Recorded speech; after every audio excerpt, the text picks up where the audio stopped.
Hey everyone, how's it going?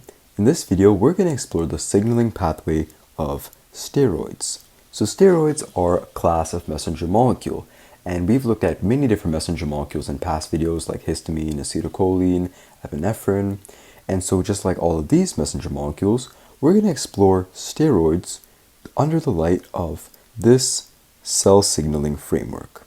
So messenger molecules are produced, they're sometimes packaged, then they get released, produce responses, and these responses are eventually terminated. So let's see how steroids go through these 5 steps. Let's get into it. So steroids are actually part of a huge family of messenger molecules. Some of your main types are sex steroids and corticosteroids. These different types of steroids bind onto different receptor types and produce all sorts of different responses. So in this video, we're just going to focus on the general cell signaling pathway for steroids in general. And then in the next video, we're going to break down the differences between all of your different types of steroids. For example, cortisol and testosterone and progesterone, and look at their differences.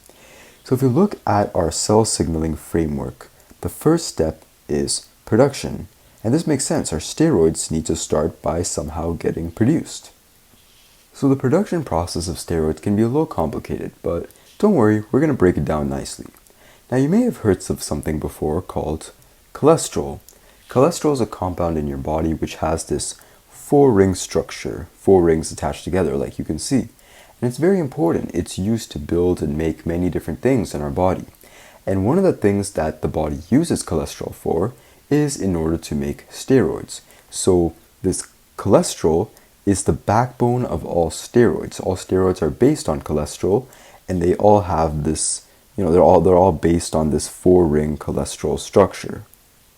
So if you look at the production process of steroids, they all originate from cholesterol. But how do we get cholesterol? How do we get it inside a cell? Well, let's take a look down here. So here we have a diagram of a cell in yellow with a couple of organelles inside, and here we have your bloodstream outside your cell. So in the blood, cholesterol floats through the blood inside these little compartments called lipoproteins. So remember that cholesterol is hydrophobic and lipophilic. It likes fats and it doesn't like water. Now because blood is consisted of mostly water, this hydrophobic cholesterol will have a hard time floating around in the blood on its own. So it has to be circulated in the blood via these little compartments called lipoproteins. So inside the lipoproteins, it carries a lot of cholesterol. And there's different types of lipoproteins. There's high density lipoprotein and low density lipoprotein. The ones we have here are low density lipoproteins, shortened to LDL. So this is how the cholesterol inside your lipoproteins can get inside your cell. So from your bloodstream, the lipoproteins, they can come and bind onto receptors on the cell, and then receptor-mediated endocytosis can happen. Endocytosis is the process where your cell membrane conforms around your whatever's trying to enter your cell to create a little compartment called an endosome, and that allows transport of things from outside the cell to inside the cell. So in this case, when your LDL comes and binds onto your receptors, this part of your cell membrane, it conforms around, it starts to bend. And so it can start to look something like this. It can start to bend and form a little circle with your LDL molecules inside. And then it bends more and more and more. Eventually, it creates a complete circle. And then that part of the cell membrane breaks off. So it separates from the rest of the cell membrane. So that your cell membrane is still intact, but that part of the cell membrane leaves and it enters inside the cell with your LDLs inside. So that way we're able to get these LDL particles from outside the cell to inside the cell. We're able to transport them via this receptor-mediated endocytosis. So the compartment in which now your LDL is stored is called an endosome. So now you got LDL inside your endosome, but how do we get cholesterol? Because remember, cholesterol is inside your LDL. Well, the LDLs inside your endosome can be transferred over to another organelle, which is called a lysosome. A lysosome is a digestive organelle. It breaks things down. So it breaks down and degrades your LDL to release the cholesterol that was within. So this releases free cholesterol into your cytoplasm. And that's how we get, that's one of the two ways in which we can get cholesterol inside the cell. So just to review that again, because I know it's a bit of a long process. In your bloodstream, you have lipoproteins, which can store cholesterol. These lipoproteins, such as LDL, can enter the cell via receptor-mediated endocytosis. So now they are inside an endosome, inside the cell. The LDLs can get sent over to a lysosome, which is a digestive enzyme that breaks them down and releases cholesterol out into your cytoplasm. So the second way we can get cholesterol into the cytoplasm is from the endoplasmic reticulum inside the cell. So inside the endoplasmic reticulum, acetate can be turned into cholesterol, and the newly synthesized cholesterol can be released out into the cytoplasm, and from here, the cholesterol can enter organelles to be turned into the steroids. And the main organelle where this happens is the mitochondria. So it enters the mitochondria to be converted into steroids. Okay, so now we know how to get cholesterol into organelles such as the mitochondria. So how does our cholesterol get turned into steroids?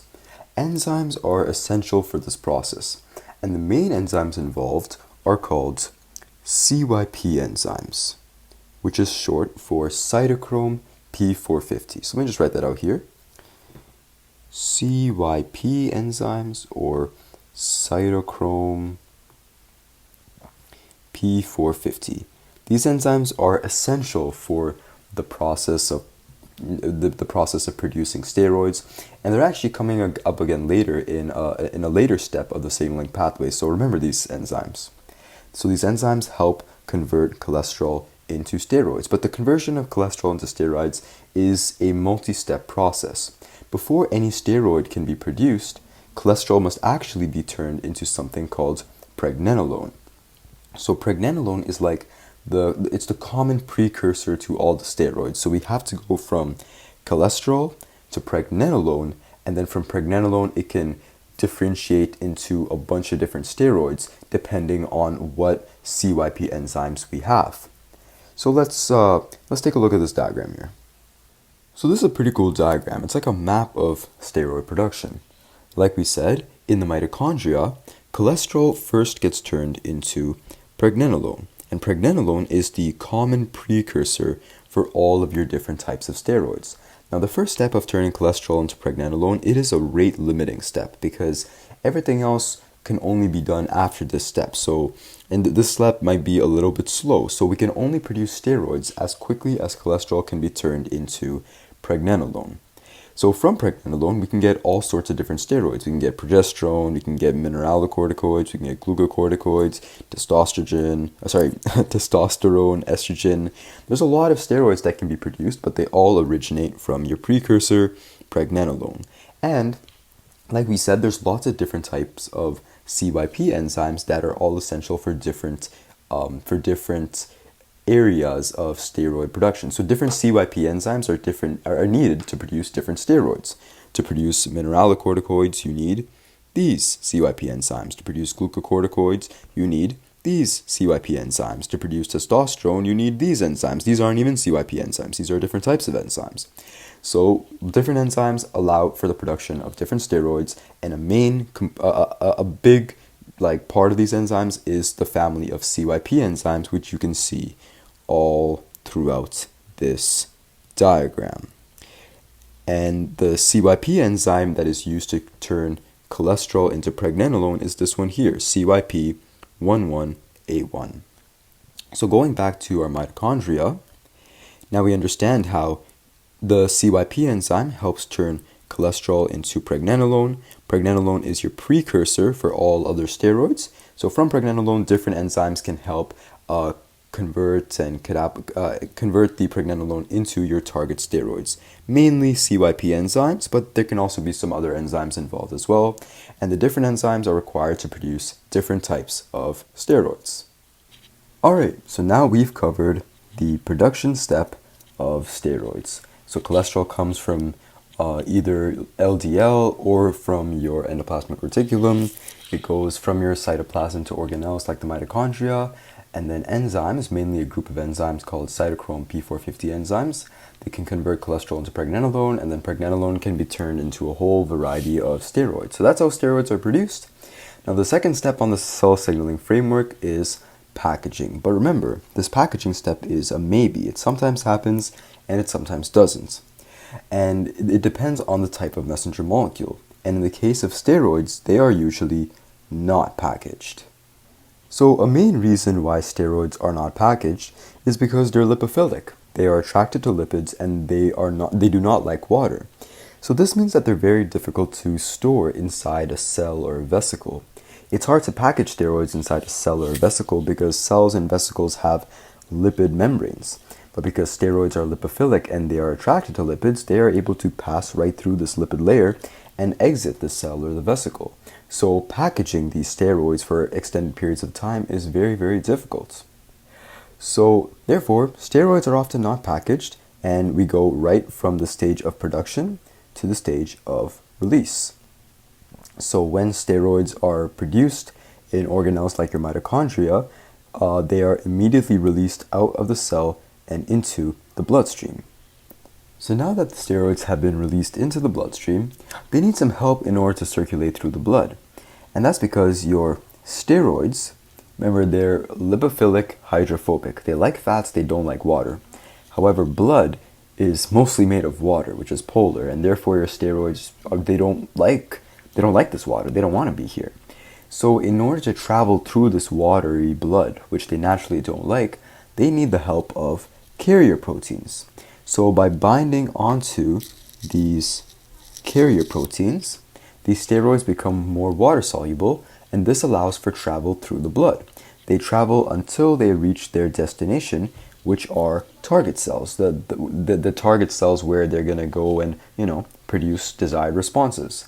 And this is where the next step of the signaling pathway happens. And that is response. So we have concluded release. So steroids can produce a variety of responses in cells, and these responses can generally be divided into two categories: genomic and non-genomic. Genomic responses involve affecting the genetic process of transcription. Transcription is when a section of your DNA, your genetic information, gets transcribed into mRNA. This mRNA can then leave the nucleus and go over to ribosomes, where it can be translated to make proteins. And these two steps, transcription and translation, is how we go from DNA to mRNA to proteins. And this is essential for body function. So genomic responses affects this process. On the other hand, non-genomic responses, which is the second type of response that can come from steroids, it is a lot simpler because it does not involve transcription or translation. It is like non-genomic responses are the kinds of responses that we've seen in our past messenger molecule videos, where responses often involve the activation of second messengers or the opening of different ion channels. So these are examples of non-genomic responses. Now, in the past, we've talked about all sorts of hydrophilic messenger molecules like histamine and acetylcholine. And because these messenger molecules are hydrophilic and lipophobic, they are unable to pass through the cell membrane. And therefore, they often bind to receptors outside the cell, on the cell membrane. But steroids are different. They're lipophilic and hydrophobic, so they are able to pass through the cell membrane. And as a result, steroids can either bind to receptors on the cell membrane, or they can pass through the lipid membrane of the cell and bind to receptors inside the cell, in the cytoplasm, or maybe even in the nucleus. So just to reiterate, steroids, because they're lipophilic, they can bind to receptors outside the cell, like we're used to seeing with acetylcholine, histamine, or they can enter the cell and bind to receptors on the inside. Now, usually, steroids, when they bind to receptors on the membrane, these are linked to non-genomic responses. This is what we usually see when we see like histamine, acetylcholine binding to receptors on the membrane, and they usually produce non-genomic responses. On the other hand, when steroids bind to intracellular receptors, these are usually linked to genomic responses. So it is technically possible for membrane-bound receptors to affect genetic processes, and it is also technically possible for intracellular receptors to have non-genomic effects, but this is much, much more rare. Mostly, you can think of membrane-bound receptors as having non-genomic responses, and inside the cell, intracellular receptors as having genomic responses.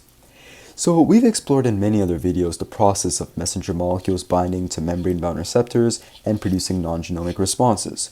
So in this video about steroids, what we're really going to focus on is the process of steroids entering the cell, binding onto intracellular receptors, and by doing this, producing genomic responses. That's what we're going to focus on, but just keep in mind that there's a lot of different possibilities when it comes to binding to receptors and producing responses. The body is very variable, and it's not just black or white. There's also all sorts of possibilities. But yeah, let's look at how steroids enter the cells, bind to receptors inside the cells, and produce genomic responses. So these intracellular receptors that produce genomic responses, they're called nuclear receptors. Don't be fooled. This doesn't mean that they're always necessarily found inside the nucleus, but they do interact with the nucleus because the nucleus is where DNA is stored and where transcription of DNA into mRNA occurs. There are two classes of nuclear receptors, class 1 and class 2.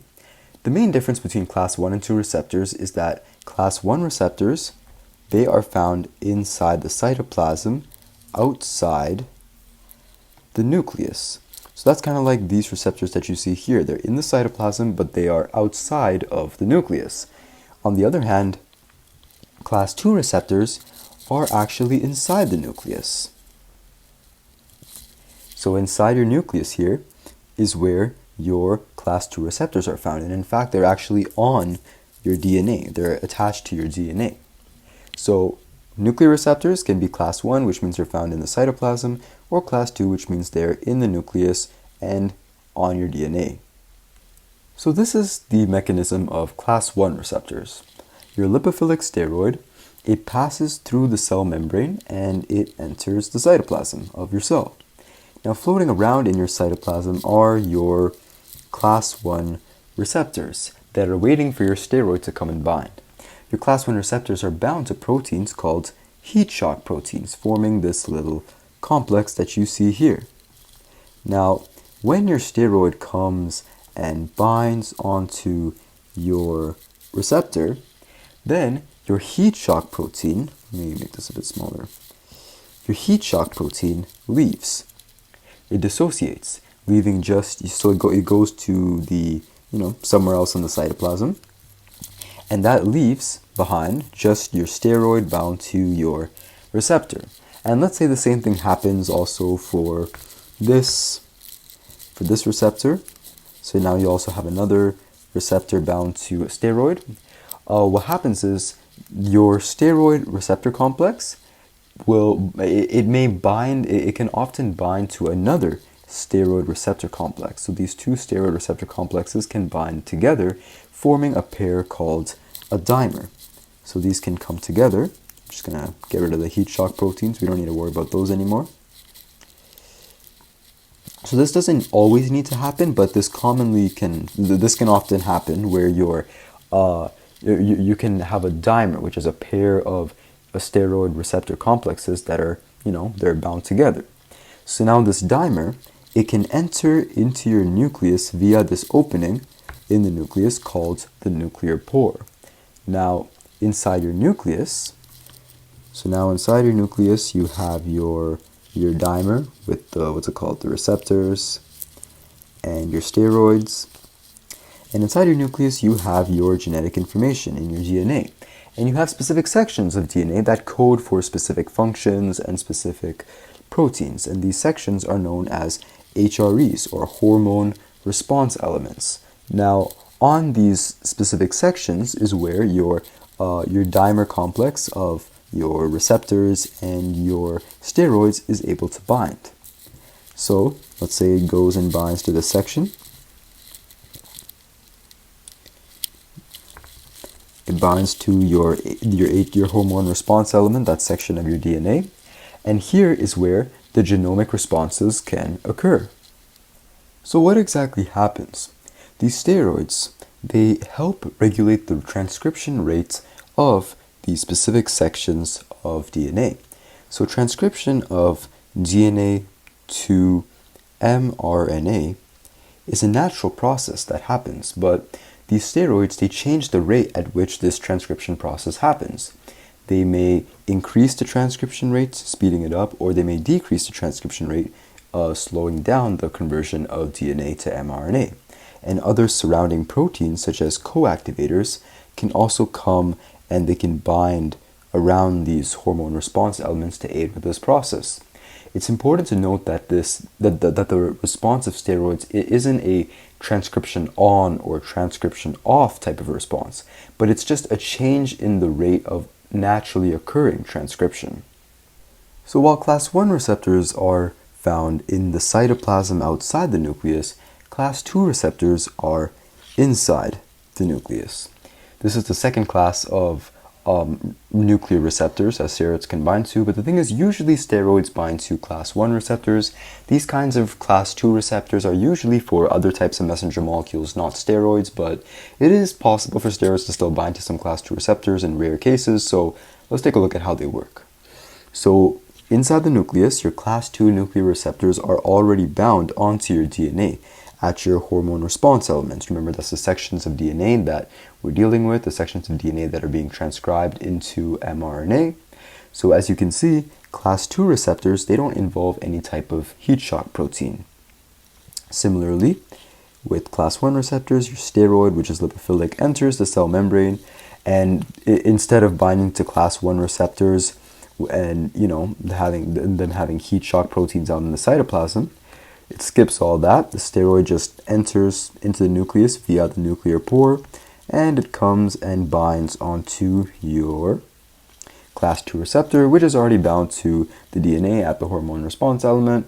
And when it binds, it produces similar transcriptional regulatory effects. It can change the transcription rate, increasing it or decreasing it.